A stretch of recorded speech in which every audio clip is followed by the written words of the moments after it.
तो दोस्तों मैं आज आप लोगों के सामने लेकर आया हूं top of the most important subjective question. और मैं जैसे बताऊंगा आपके पेपर में D2 दोस्तों देखने को मिलेंगे। बस शर्त है मेरे भाई कि आपको शुरू से लेकर अंत तक देखना है और जितने सारे मेरा क्वेश्चन का आंसर होगा, सारा क्वेश्चन का आंसर दोस्तों पॉइंट वाइज होगा। क्या होगा मेरे भाई? पॉइंट वाइज होगा। और हर एक पॉइंट को दोस्तों आप लोगों को मैं बेटर तरीके से समझाऊंगा ताकि आपको कहीं रट्टा लगाने की आवश्यकता नहीं है। D2 आपके परीक्षा में मिलेगी मेरे भाई, थोड़ा सा भी घबराना। जैसे पहला क्वेश्चन आपकी स्क्रीन पे पहला क्वेश्चन है सर कि बालक से उसकी उम्र और योग्यता के ऊपर के कौन कौन से प्रश्न पूछे गए थे। मेरे भाई जो हमारा घड़ी के पुर्जे थे उस टॉपिक से ये क्वेश्चन लिया गया मेरे भाई और पूछा गया कि बालक बच गए। यहाँ ना भाई बालक बच गए, उसकी बात से लिया गया क्वेश्चन हमारा। तो जब बालक से उसकी उम्र पूछा गया और योग्यता से ऊपर में कौन कौन से प्रश्न पूछे गए, तो आपको आंसर ऐसा ही लिखना है जैसे मैं लिख रहा हूं पॉइंट वाइज। पहला लिखेंगे बालक से उसकी उम्र व योग्यता से ऊपर निम्नलिखित प्रश्न पूछे गए। बालक से उसकी उम्र व योग्यता से ऊपर निम्नलिखित प्रश्न पूछे गए। पहला, धर्म के 10 लक्षण बताएं। धर्म के पहला बताना होगा उनको क्या? धर्म के 10 लक्षण बताना होगा। क्या बताना होगा मेरे लाडला? तो बताएंगे सर धर्म के 10 लक्षण बताएं। फिर बताया गया पॉइंट नंबर 2 में कि 9 रसों का उदाहरण दीजिए। बालक से पूछा गया क्या? 9 रसों का उदाहरण दीजिए। तीसरा पॉइंट में पूछा गया था चंद्रग्रहण कैसे लगता है। और इन सारा प्रश्न का आंसर ना वो बालक दोस्तों हंसते खेलते दे रहे थे। इन जितने सारे क्वेश्चनों का आंसर आप लोग देख रहे भाई, इन सारा क्वेश्चन का आंसर मेरे दोस्तों बालक जो थे ना भाई वो हंसते खेलते आंसर दे रहे थे। चंद्रग्रहण कैसे लगता है? इंग्लैंड के राजा 8वें हेनरी की स्त्री के नाम बताए। जो इंग्लैंड के राजा थे उस समय ना, इंग्लैंड के जो राजा थे हेनरी के स्त्री के नाम पूछा गया था कि उसके दिलरुबा जाने वाले दिल के टुकड़ा का नाम क्या था। 5वां पॉइंट में पूछा गया था कि पेशवाओं के शासनकाल की स्थिति बताएं। पेशवा दोस्तों एक हमारा वंश थे, उस पेशवाओं ने कैसे शासन किया हमारे देश में, इसके बारे में बताओ। तू क्या करेगा रे, तू क्या करेगा रे, इसके बारे में आंसर दो। तो इन 6 जो पॉइंट है, इन 6 पॉइंट का दोस्तों वो आंसर दे देते हैं। और दोस्तों जो प्रश्न पूछते हैं वो कहते हैं कि अगर आप इन 6 क्वेश्चनों का आंसर दे देते हैं तो मैं मुंह मांगे आपको इनाम दूंगा। क्या? मैं मुंह मांगे आपको इनाम दूंगा। मैं आपको क्या दूंगा मेरे भाई? मुंह मांगे आपको इनाम दूंगा। कहा कि ठीक है कोई दिक्कत नहीं है, प्रश्न पूछिए। पहला प्रश्न पूछा गया कि धर्म के 10 लक्षण बताए। दूसरा प्रश्न पूछा गया 9 रसों का उदाहरण दे। तीसरा प्रश्न पूछा गया चंद्रग्रहण कैसे लगता है। अगर इन सारे प्रश्न का उत्तर दे देंगे ना तो मुंह मांगे आपको क्या मिलेगी भाई? इनाम मिलेगा। और पूछा गया चौथा पॉइंट में कि इंग्लैंड के राजा जो हेनरी है भाई उसके स्त्री के नाम क्या है। 5वां पॉइंट पूछा गया पेशवाओं का शासनकाल क्या था। 6ठा पॉइंट पूछा गया तुम क्या करेगा रे। इन सारा पॉइंट का आंसर दोस्तों वो तबड़तोड़ तरीके से देते हैं। जब वो सारे क्वेश्चनों का आंसर दे देते हैं तो प्रश्न पूछने वाले मास्टर दोस्तों घबरा जाते हैं, क्योंकि मैंने वादा किया था कि मैं मुंह मांगे इनाम दूंगा। मैंने वादा किया था कि आपसे मैं मुंह मांगे इनाम दूंगा। अब क्या मांगेगा रे बच्चा? कहीं कार, कहीं हेलीकॉप्टर, कहीं जहाज ना मांग दे भाई। तो बच्चा चुपके से कहता है। सब कोई जितने सारे दर्शक थे भाई उस समारोह में, सारे लोग दोस्तों चौंक गए थे कि आखिर मांगेगा तो मांगेगा क्या। तो चुपके से कहा मुझे लड्डू चाहिए। क्या? मुझे लड्डू चाहिए। बाप रे बाप,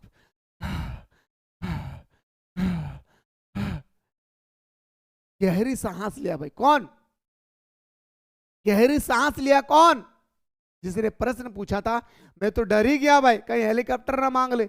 मैं तो डर ही गया भाई कहीं हमारे से ट्रेन ना मांग ले।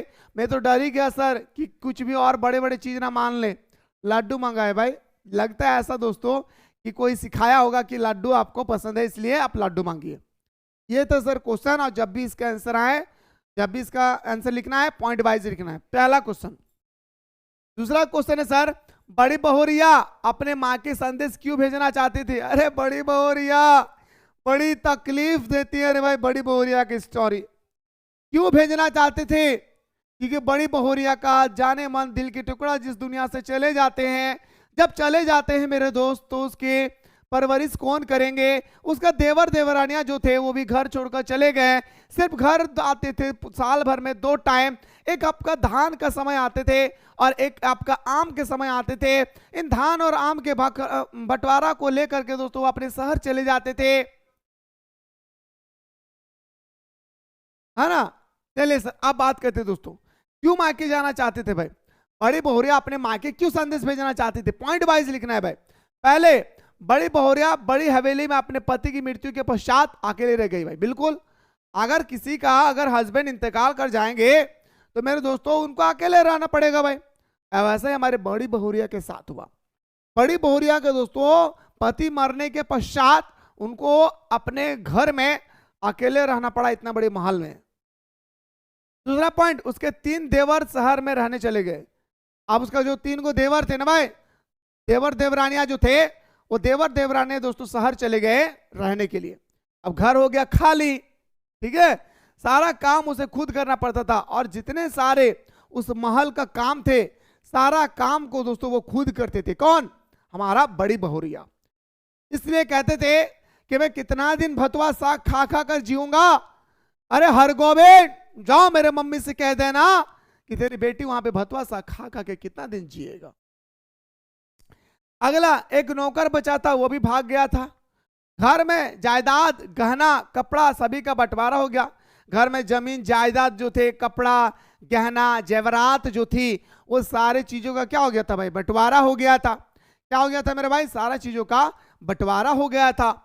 घर के पशुओं के लिए चारा लाने के लिए कोई नहीं था, और घर में जो पशु थे, गाय भैंस जो पशु थे, उन पशुओं के जो चारे लाने का जो आदमी थे ना भाई, वो भी छोड़कर चले गए, कोई नहीं था।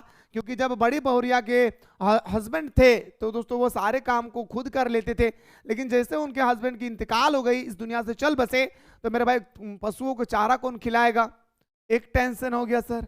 अगला, खाने को केवल भतुआ साग ही बचा था।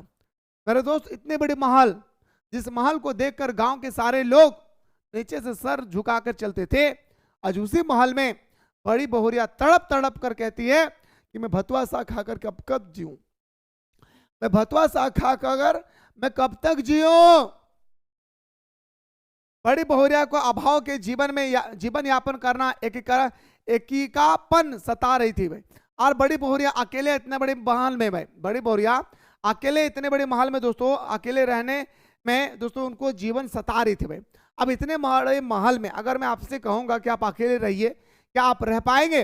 नहीं रह पाएंगे मेरे भाई। यही हमारे बड़ी बहुरिया के साथ हुई थी कि बड़ी बहुरिया को अभाव में जीवन यापन को गुजारना पड़ता था। सारे चीजों का अभाव, कुछ भी खाने के सामान नहीं था, यहां तक कि दोस्तों राशन भी नहीं थे मेरे भाई। और एक दोस्तों हमारे जो बगल में जो दुकान थी हमारे गांव के, वो भी दोस्तों मदरानियां जो थी, वो भी दोस्तों घर आकर के बार बार कहते थे कि पैसा दो पैसा दो पैसा दो। बड़ी बेचारा बड़ी बहुरिया देंगे कहां से। अगला, इसलिए अपने माँ के संदेश भेजना चाहती थी। इन सब कारणों से बड़ी बहुरिया माँ के संदेश भेजना चाहती थी। पॉइंट वाइज लिखेंगे ना भाई, तो आपको जो एग्जामिनर कॉपी चेक करेंगे ना, वो दिल का गार्डन गार्डन हो जाएगा उनको। इसलिए मैं सारा क्वेश्चन दोस्तों आप लोगों को, ज्यादातर क्वेश्चन में आप लोगों को पॉइंट वाइज बताने की पूरी कोशिश करूंगा भाई, ठीक है ना। चलिए सर, ये क्वेश्चन मैं पहले भी आप लोगों को ऑलरेडी बता चुका हूं, इसलिए दोस्तों इसे हम लोग यहीं पे रहने देते हैं। तीसरा क्वेश्चन आते हैं सर, हरे खेलो जिताओ मोही, भारत के इस कथन के क्या आशय है। ये आपका एक स्टेटमेंट है मेरे भाई। क्या है भाई? एक प्रकार का हमारे स्टेटमेंट है भाई, ठीक है ना। और ये स्टेटमेंट में पूछा गया है कि भारत के इस कथन का क्या आशय है भाई। ध्यान से देखेंगे दोस्तों, क्या आशय है आपसे पूछा गया भाई कि हारो खेल जिताओ मोही, भारत के इस कथन का क्या आशय है। तो लिखेंगे इस कथन का आशय यह है कि श्री राम अपने अनुज भारत से इतना प्रेम करते थे। श्री राम, याद कीजिए दोस्तों, कितना मोहब्बत से बताए थे ये टॉपिक। श्री राम अपने अनुज भरत से इतना प्रेम करते थे कि वे खेल में जीतते हुए भी अपने भाई को प्रसन्नता दिलाने के लिए जानबूझकर हार जाते थे। यानी दोस्तों हमारा जो अनुज भारत से इतना प्रेम करते थे, जो अनुज थे ना भाई, वो अपना भाई भरत से, अपना भाई दोस्तों भरत से इतना प्रेम करते थे। अनुज जो थे, गौर से सुनिएगा मेरे भाई, अनुज जो थे ना मेरे भाई, भरत से इतना प्रेम करते थे, भरत से इतना प्रेम करते थे कि कोई भी खेल होती थी ना, तो कोई भी खेल में जो हमारा अनुज थे भाई, वो जीत जाते थे। अनुज क्या होते थे भाई? जीत जाते थे। लेकिन अपने भाई को खुश करने के लिए, अपने भाई को प्रसन्न दिखाने के लिए, अपने भाई को प्रसन्न रखने के लिए वो खुद को हार मान लेते थे, खुद को हार मान लेते थे। जैसे दोस्तों हम लोग दो भाई हैं, मैं जीत गया, मैं फिर भी बोलता रहे मैं तो हार गया, तुम जीत गए हो, तो मेरा भाई क्या होगा भाई? प्रसन्न हो जाएंगे। वही कह रहे हैं कि सर जीते हुए भी अपने भाई को प्रसन्नता दिलाने के लिए जानबूझकर हार जाते थे। यह उनके अगाध प्रेम का उदाहरण है। उनका ये क्या भाई, अगाध प्रेम का उदाहरण है भाई। नहीं, कभी कभी दोस्तों जब हमारा ज्यादा इश्क होती किसी से, कभी कभी हम लोग को ज्यादा जब किसी से इश्क होता है तो दोस्तों खुद को हम लोग जीतने के बावजूद भी हम खुद से हार जाते हैं भाई। ये सी नो। और दूसरे को दोस्तों क्या कहते हैं भाई, तुम जीत गए हो ताकि तुम खुशी हो जाओ, क्योंकि तुम्हारी खुशी को देखकर ही हमारे अंदर में खुशी आती है। ऐसा ही दोस्तों हमारे किसके साथ हुआ था, अनुज के साथ। ये छोटा सा क्वेश्चन है मेरे भाई, ठीक ना। और इस तरह से स्टेटमेंट वाला कभी कभी एक दो पूछा जाता है, इसलिए स्टेटमेंट वाला भी आप लोगों को याद रखना है भाई। जैसे अगला क्वेश्चन देखिए सर, अगला क्वेश्चन पूछा गया सर, क्या गौर से देखिएगा। अगला क्वेश्चन से लेखक ने अपने पिताजी के किन किन विशेषता का उल्लेख करता है। जो लेखक थे दोस्तों वो अपने पिताजी के निम्नलिखित विशेषता का उल्लेख करता है। पहला, किन किन विशेषता का उल्लेख करता है, तो बताएंगे सर हमारे जो लेखक थे वो अपने पिताजी का निम्नलिखित विषय के बारे में वर्णन करते हैं। पहला विषय की अगर हम बात करें सर, पहला विषय क्या है, तो लेखक के पिताजी फारसी का अच्छा ज्ञाता और पुराने हिंदी कविता के बड़े प्रेमी थे। याद रखिएगा मेरे भाई, जो हमारा लेखक है ना भाई, कौन है भाई, हमारा जो लेखक है, लेखक के पिता फारसी का अच्छा ज्ञाता और पुराने हिंदी कविता के बड़े प्रेमी थे। मेरे दोस्तों हमारे जो लेखक है वो लेखक मेरे दोस्तों याद रखेगा, उसका जो पिताजी है ना भाई, पिताजी लेखक का जो पिताजी थे वो फारसी भाषा के बहुत बड़े जानकार थे भाई। क्या थे, फारसी भाषा के बहुत बड़े जानकार थे भाई, ठीक ना। फारसी भाषा के क्या थे मेरे भाई, बहुत बड़े जानकार थे। और उसे मेरे भाई हिंदी, पुराने हिंदी कविता से बड़ी लगाव था। हमारे लेखक का बड़ी लगाव थे दोस्तों, हिंदी पुराने हिंदी कविता से बड़ी लगाव था। दूसरा विशेषता उन्होंने अपने बताया भाई अपने पिताजी के बारे में, फारसी कवियों की उक्तियों को हिंदी कवियों की उक्तियों के साथ मिलाने में उनका बड़ा आनंद आता था। क्या था दोस्तों, हमारा लेखक कहता है कि मेरे पिताजी की दूसरी विशेषता ये है कि हमारे पिताजी घर में बैठकर दूसरी, कहता है मेरे भाई कि फारसी उक्तियां, फारसी कविता की उक्तियां, फारसी कविता की उक्तियां क्या होती है सर, तो बताएंगे सर फारसी कविता का मतलब होता है सर क्या, तो फारसी कविता की उक्तियां, उक्तियां का मतलब होता है स्टेटमेंट। उक्तियां का मतलब क्या होता है मेरे भाई, तो बताएंगे सर स्टेटमेंट। तो हमारा लेखक कहते हैं कि मेरे पिताजी की दूसरी जो विशेषता थी ना, वो फारसी कविता की उक्तियां को हिंदी कविता की उक्तियां के साथ मिलाने का काम करते थे, जिसमें हमारे पिताजी को काफी आनंद आता था। क्या आते थे मेरे भाई, काफी मेरे पिताजी को आनंद आते थे, ठीक है ना। तीसरा पॉइंट, वे रात प्राय रामचरितमानस और रामचंद्रिका घर के सब लोगों को एकत्रित करके बड़ी चित्राकर्षण ढंग से पढ़ा करते थे। जब दोस्तों रात होती थी तो हमारा लेखक कहते हैं, मेरे पिताजी तो थे ना भाई, वो कहते हैं मेरे भाई कि हमारा जो पिताजी है, पिताजी का हमारा तीसरा विशेषता यह है कि जब रात होती थी, शाम ढलते जब रात होती थी, तो मेरे पिताजी घर के सारे मेंबरों को एकत्रित करते थे भाई, एकजुट करते थे और एकजुट करके सुनाते थे रामचरितमानस और रामचंद्रिका, और इसे सुनाया करते थे घर के सारे मेंबरों को। क्या करते थे मेरे भाई, घर के सारे मेंबरों को सुनाया करता था। कौन, हमारे पिताजी। यानी शाम होते ही शाम ढलते ही रात होती है, रात होते ही दोस्तों घर के जितने सारे मेंबर हैं सबको बुलाते हैं, और बुलाने के बाद मेरे दोस्तों हमारे जो पिताजी है वो रामचंद्रिका और हमारा रामचरितमानस पढ़कर सुनाते हैं। चौथा विशेषता मेरे पिताजी का था, उन्हें भरतेंदु जी के नाटक बहुत प्रिय थे। और चौथा विशेषता हमारे पिताजी का ये था कि उन्हें भरतेंदु जी के नाटक बहुत ही प्रिय थे भाई। तो भरतेंदु हरिश्चंद्र है मेरे भाई, भरतेंदु हरिश्चंद्र बहुत बड़े एगो राइटर थे भाई। भरतेंदु हरिश्चंद्र एक बहुत बड़े राइटर थे मेरे भाई। ये राइटर दोस्तों इतने बड़े थे कि मेरे भाई जो हमारा लेखक है भाई वो बताते हैं, याद रखिएगा, वे उन्होंने भरतेंदु हरिश्चंद्र के नाटक को बहुत प्रिय लगते थे। तो भरतेंदु हरिश्चंद्र के जितने सारे नाटक थे ना भाई, सारे नाटक उनको काफी पसंद आते थे। 5वां पॉइंट में कहा गया वे लेखक की पढ़ाई का विशेष ध्यान रखते थे, वे लेखक की पढ़ाई का विशेष ध्यान रखते थे, इसलिए घर में आई भारत जीवन प्रेस की पुस्तकों की छिपा देते थे ताकि ये पुस्तकें लेखक की पढ़ाई में बाधा ना डाले। कितना अच्छा इंसान था मेरे भाई हमारे लेखक के पिताजी। कहते हैं मेरे दोस्तों कि वो अपने बच्चों की पढ़ाई को लेकर ना काफी अट्रैक्टिव थे। मेरे लेखक कहता है मेरे पिताजी अपने बच्चों की पढ़ाई को लेकर काफी अट्रैक्टिव थे, और ये अट्रैक्टिव ये इसलिए था क्योंकि घर में बहुत सारे ग्रंथ रखे हुए थे। तो हमारे जो ग्रंथ थे दोस्तों उसको जो हमारा पिताजी है वो छुपा देते थे। क्यों छुपा देते थे, क्योंकि अभी से हमारा बेटा ये सब ग्रंथ ना पढ़े, अभी सिर्फ स्कूली किताब पढ़े। यहाँ पे वही चीज लिखा हुआ है, वे लेखक की पढ़ाई का विशेष ध्यान रखते थे, इसलिए घर में आई भारत जी प्रेस की पुस्तकें को छिपा देते थे ताकि पुस्तकें लेखक की पढ़ाई में बाधा ना डाले। ये था सर लेखक ने अपने पिताजी की विशेषता का कैसे वर्णन किया। इन 5 पॉइंट में दोस्तों उन्होंने वर्णन किया जो top of the most important है। इस सब क्वेश्चन मैं पहले भी आप लोगों को बता चुका हूं मेरे भाई, ये सब क्वेश्चन मैं फाउंडेशन कोर्स वाले को और क्रैश कोर्स वाले को मैं पहले ही बता चुका मेरे भाई, हर एक क्वेश्चन में बता चुका। बस ये अब तक आपको क्या चल रहा है भाई, तबड़तोड़ तरीके से दोस्तों रिवीजन चल रहा है भाई, ठीक है ना। और ये सब क्वेश्चन डिटो आपके पास छपेगी मेरे भाई, ठीक है। देखिए दोस्तों अगला क्वेश्चन पाइए सर, क्वेश्चन ही देखकर मेरे दोस्तों डर जाते भाई, इतना सुंदर लिखा हुआ है। देखिए मेरे भाई, अरे गांधी जी याद कीजिए दोस्तों, गांधी जी का कैसे अनुभव हुआ दोस्तों हमारा शुक्ल जी का। देखिए लेखक का गांधी जी के साथ चलने का पहला अनुभव किस प्रकार रहा। जो हमारे लेखक थे जो सेवाग्राम गए थे महात्मा गांधी के साथ, वो आपसे पूछा गया कैसे पॉइंट पॉइंट लिखे भाई। देखिए कितना सुंदर दोस्तों हम लोग पॉइंट बाय पॉइंट लिखे भाई, कितना सुंदर कहा गया। सुनिएगा, लेखक जो थे गांधी जी के साथ चलने का पहला अनुभव किस प्रकार था। तो बताएंगे सर, लेखक जब सेवाग्राम गया तो उसे पता चला कि गांधी जी भी सेवाग्राम में ही है और प्रतिदिन वे घूमने के लिए लेखक के भाई के क्वार्टर के सामने से जाते हैं।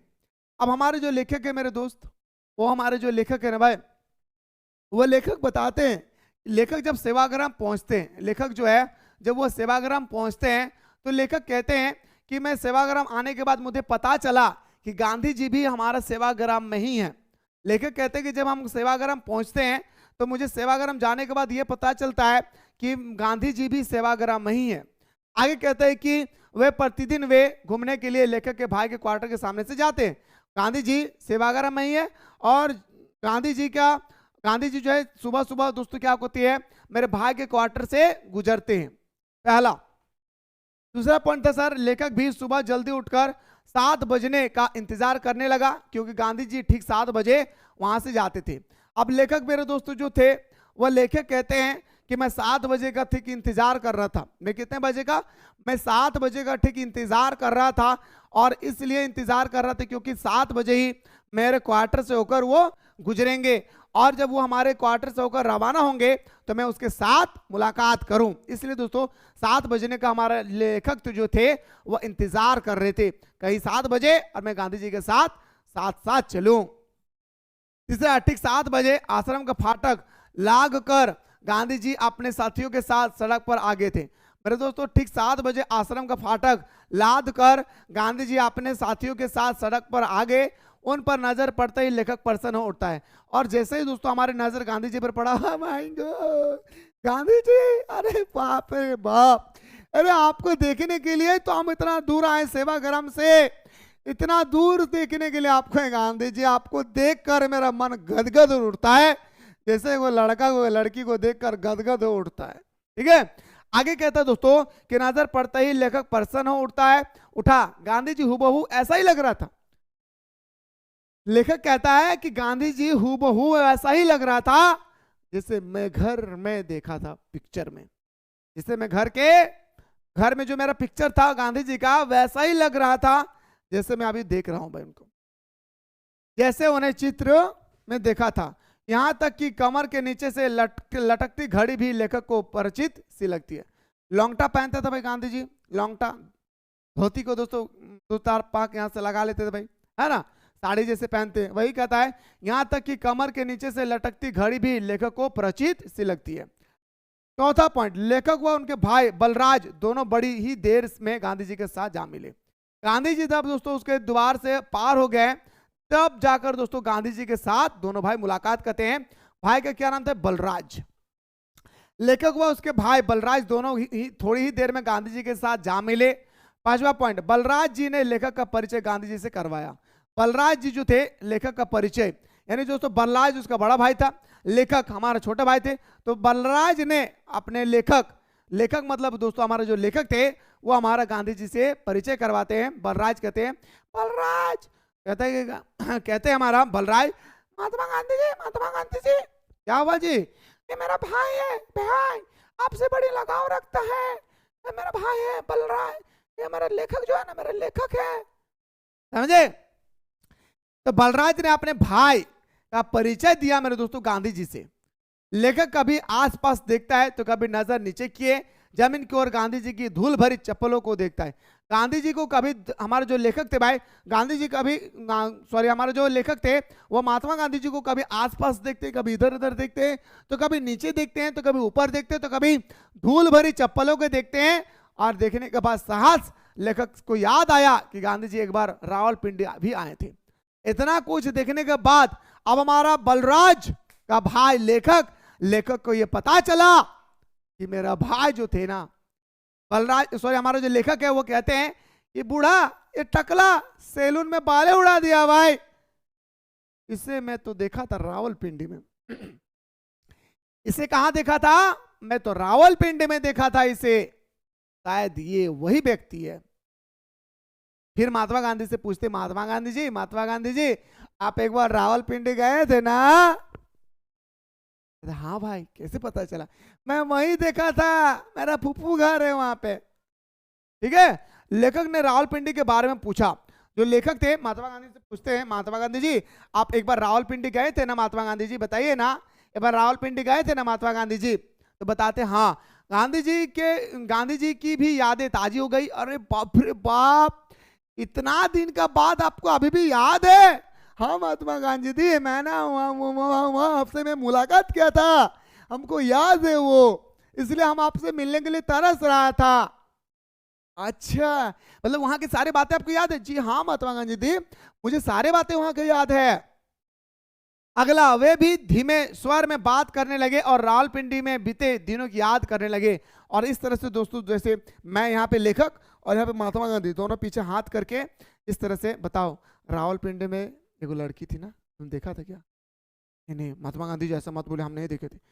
तो तुम कैसे पता चला? रावलपिंडी की स्थिति कैसे रहा? रावलपिंडी के लड़की सब ठीक ही ठाक है, और मैया समान योजना नहीं मिलता है ना, तो लड़की लोग उतना फुटानी नहीं करती है। हाँ महात्मा गांधी जी, हाँ ये बात सही बोल रहे भाई। इस तरह से दोस्तों, मतलब आगे पीछे होकर के महात्मा गांधी जी और हमारे लेखक रावलपिंडी के बारे में दोस्तों बातचीत कर रहे थे। ठीक ना? तो वे भी धीमे स्वर में बात करने लगे और रावलपिंडी के बीते दिनों की याद करने लगे। शीघ्र ही सब आश्रम में चले गए और तुरंत ही दोस्तों सब इससे बात करते करते करते आश्रम पहुंच जाते हैं। अगला, यह लेखक का गांधी जी के साथ घूमने का पहला अनुभव था जो कि स्मरण योग्य थे। और हमारे लेखक बताते हैं हमारी जिंदगी की पहली अनुभव है जब मैं महात्मा गांधी के साथ घूम घूम कर क्या किया भाई? पहला अनुभव था मेरे भाई, महात्मा गांधी से घूम घूम कर मैंने बात किया। यह लेखक का गांधी जी के साथ पहला अनुभव था। इतना सुंदर तरीके से लिखना है मेरे भाई, तब आपको मार्क्स फुल मिलेंगे, है ना? और मैं एंटरटेनमेंट के साथ बताता हूं तो इसको मजाक मत लीजिएगा, ठीक है? बस मैं समझाने के लिए दोस्तों, मैं हर चीज को करने के लिए तैयार हूं भाई, बस आप लोग समझ जाइएगा भाई। ये पहला भी क्वेश्चन मैं बता चुका भाई। अगला, भैरव ने सूरदास की झोपड़ी क्यों जलाई? आप लोग मत जलाइएगा किसी का झोपड़ी, इसमें भी पॉइंट डाल दिया भाई ताकि दिक्कत ना हो। अरे भैरव ने सूरदास की झोपड़ी क्यों जलाया? अरे भैरव को शक हो गया था मेरा दिलरुबा को कहीं गलत चीज तो नहीं किया है ना भैरव ने, सूरदास ने, इसलिए दोस्तों जला दिया था।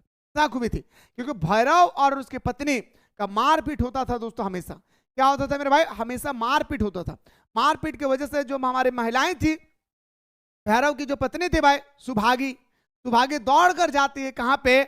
और हमारा दोस्तों भैरव का, सॉरी, सूरदास की झोपड़ी में जाकर छिप जाते हैं और इस शक में भैरव ने सूरदास की झोपड़ी दोस्तों उड़ा देते भाई। ठीक सुनिएगा, अपमान का बदला। भैरव का मानना था कि सूरदास ने सुभागी को उसके हाथों बचाकर उसका अपमान किया। भैरव कहते हैं, अरे सूरदास अंधा बहरा, अरे सूरदास अंधा, तू मेरे पत्नी को क्यों बचाया?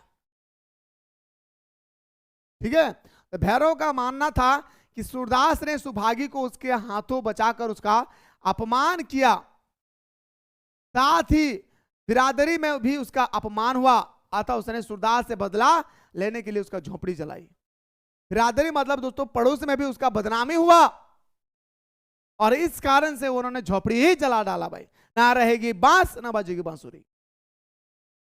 रुपयों का लोभ, भैरव ने सूरदास के रुपयों को चुराने का मन बना लिया।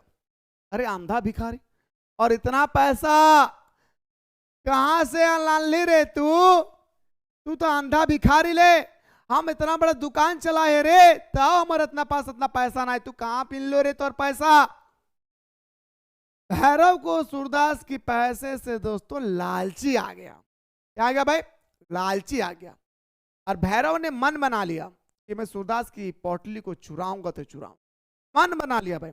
जब इंसान मन बना लेते हैं भाई तो वो कुछ भी कर सकते हैं। इसलिए आप लोग भी मन बना ले कि सर 30 में 30। सर मैं आपको गारंटी पेपर में लिख के देता हूं, आप लोग कहेंगे मुझे सर 30 में 30। इतना मेहनत किया मेरा लाडला, पूरी जिंदगी में मैंने इतना मेहनत नहीं किया था जितना मेहनत मैं आप लोगों के लिए किया हूं। कसम, जिंदगी में सोचा नहीं था कि मैं आप लोगों के लिए इतना मेहनत करूं कि रात को भी मैं दिन में बदल दूं। सोचा नहीं था। ये रिजल्ट दिखाएंगे दोस्तों, का परिणाम दिखाएंगे, रिजल्ट का दिन कैसे आप लोग। इतना याद रखिएगा मेरे कि जब कोई खड़ा होकर पढ़ा सकते तो आप बैठ कर पढ़ सकते हैं, जब चिल्ला कर पढ़ा सकते तो आप सुन कर पढ़ सकते, जब कोई रातों रात जाग कर मेहनत कर सकता तो आप दिनों दिन बैठ कर मेहनत कर सकते। मेहनत कीजिए, ठीक ना। तो भैरव ने सूरदास के रुपयों को चुराने का मन बना लिया था, इसलिए रुपया चुराने के बाद झोपड़ी में आग लगा दी, जिससे सब सोचे कि रुपया जल गए। और दोस्तों पहले क्या क्या रुपया को निकाल दिया। रुपया पोटली जैसे चुराया, सुभागी ने देख लिया मेरे भाई, चुराने के बाद उसके बाद माचिस लगा दिया दोस्तों झोपड़ी पे, झोपड़ी जल गया। तो सबको लगने लगा कि पोटली भी जल गया होगा। लेकिन दोस्तों उसे देखकर मायूस हो जाते हमारा सूरदास, और दोस्तों उस राख को बटोर रहे थे कि मुझे कहीं पोटली मुझे मिल जाए, क्योंकि पोटली में 500 रुपीस रखा था और यह सोचकर रखा था वो मैं पिंडदान करूंगा, मैं गांव में कुआं खुदवाऊंगा और मैं अपने बेटे का शादी करवाऊंगा। 3 काम के लिए उन्होंने पोटली में पैसा रखा था। पहला पिंडदान करेंगे, दूसरा गांव में एक कुआं खोदेंगे, तीसरा उन्होंने अपने बेटा का शादी करवाएंगे। ठीक है भाई। चलिए सर अगला क्वेश्चन देखिए। फूल केवल गांधी नहीं देता, दवा का भी काम करते हैं। अंतराल अंतराल अंतराल, याद कीजिए मेरे भाई। फूल केवल गांधी नहीं देते, अपितु दवा का भी काम करते हैं भाई। अपितु क्या करते हैं भाई? दवा का भी काम करते हैं। लेखक के गांव में अनेक रोगियों का उपचार फलों के द्वारा होता था। फल और फूलों के द्वारा होता था। यहाँ पे फूलों के द्वारा लिखे हुए, फल गलत लिखा भाई, ठीक ना। फूलों के द्वारा था, यह फल नहीं होगा भाई, फूलों होगा, ठीक ना, सही कर लीजिएगा। फूल केवल गांधी नहीं देते बल्कि दवा का भी काम करते। जहां जहां अपितु रहेगा भाई, इसका मतलब होता है, याद रखिए क्या, बल्कि। याद रखिएगा अपितु का मतलब होता है क्या, बल्कि। फूल केवल गांधी नहीं देते बल्कि दवा का भी काम करते हैं। लेखक के गांव में अनेक रोगों का उपचार फूलों के द्वारा होता था। उनमें से निम्नलिखित का वर्णन हमारे पाठ में लेखक ने किया है। पहला, गांव में फूलों की गंध से सांप, महामारी, देवी चुड़ैल आदि का संबंध जोड़ा जाता है। कहता है मेरे दोस्त कि गांव में अगर फूलों का स्मेल अगर अच्छा हो तो हमारे गांव में सांप, महामारी, देवी चुड़ैल आदि का संबंध जोड़ा जाता है। दूसरा पॉइंट बताया गया कि नीम के फूल और नीम के पत्ते चेचक के रोगी के लिए उपयोग किए जाते हैं या उपयोगी माने जाते हैं भाई। जो नीम के पत्ते होते हैं सर, जो हमारा नीम के पत्ते होते हैं या दोस्तों नीम के जो हमारे फूल होते हैं, ये चेचक के बीमारी के लिए उपयोग किया जाता है। नहीं भाई, खटिया में दिया जाता है, तब जाके चेचक के व्यक्तियों को सुलाया जाता है। तीसरा पॉइंट, बैर के फूल को सूंघने से ततैया का डंक झड़ जाता है। बैर के अगर हम फूल को सूंघे, बैर के फूल को अगर हम सूंघे तो ततैया का डंक पूरी तरह से झड़ जाता है। क्या होता है मेरे भाई? ततैया का डंक पूरी तरह से झड़ जाता है। चौथा, आम के फूलों को भी अनेक प्रकार के रोगों में दवा के रूप में उपयोग किया जाता है। आम के फूलों को भी अनेक प्रकार के रोगों में दवा के रूप में प्रयोग किया जाता है। जो हम लोग आम का फूल देखते हैं, आम का जो मुकुल आती है ना, ये आम के फूल भी ना विभिन्न प्रकार के रोगों में इसका इस्तेमाल होता है। ये क्वेश्चन था दोस्तों। फूल केवल गंध ही नहीं देता बल्कि दवा का भी काम करती है। कैसे? तो बताइए 4 पॉइंट में। पॉइंट लिखेंगे मार्क्स फुल मार्क्स मिलेगी भाई। पॉइंट लिखेंगे मेरे भाई, मार्क्स आपको फुल मिलेगी। इस चीज को याद रखें, जितना ज्यादा पॉइंट लिखेंगे भाई एग्जामिनर आपसे उतना ही इंप्रेस हो जाएगा भाई। क्या इंप्रेस हो जाएगा भाई, इस चीज को ख्याल रखिएगा भाई। ठीक है, जैसे अगला क्वेश्चन देखिए सर। देवसेना की हार या निराश का क्या कारण था भाई? आपसे पूछा गया जो हमारा देवसेना, याद रखिए मेरे भाई, देवसेना की हार या निराश के क्या कारण थे मेरे भाई? फटाफट बताइए, देवसेना के हार या निराश के क्या कारण थे भाई? ठीक है ना, तो देवसेना के हार या निराश के क्या कारण थे ये हम लोग देखेंगे मेरे भाई। फिर हम लोग कवि के अपने स्वर्गीय पत्नी की याद के बारे में देखेंगे। फिर हमारे बनारस में वसंत का आगमन कैसे होता है ये भी दोस्तों हम लोग पॉइंट वाइज देखेंगे। अभी मैं क्लास को स्टॉप कर रहा हूं मेरे भाई, क्योंकि मुझे पता नहीं था कि 7:15 में अभी क्लास 11 का क्लास है यूट्यूब पे। ठीक ना, तो मेरे भाई 2 क्वेश्चन छूट गया है, मैं इसका नोट्स अभी प्रोवाइड कर दूंगा, ये तो मैं कर चुका हूं, एक बार आप लोग नोट कर लेंगे, मस्ट इंपॉर्टेंट है मेरे भाई। ठीक ना, हम लोग जब अगला क्लास स्टार्ट करेंगे तो यहीं से हम लोग स्टार्ट करेंगे, कहीं भी कुछ भी छूटेगी नहीं, बस ऑनेस्टी पूर्वक हमारे साथ जुड़े भाई। ठीक है ना, मुलाकात करता दोस्तों नेक्स्ट वीडियो में।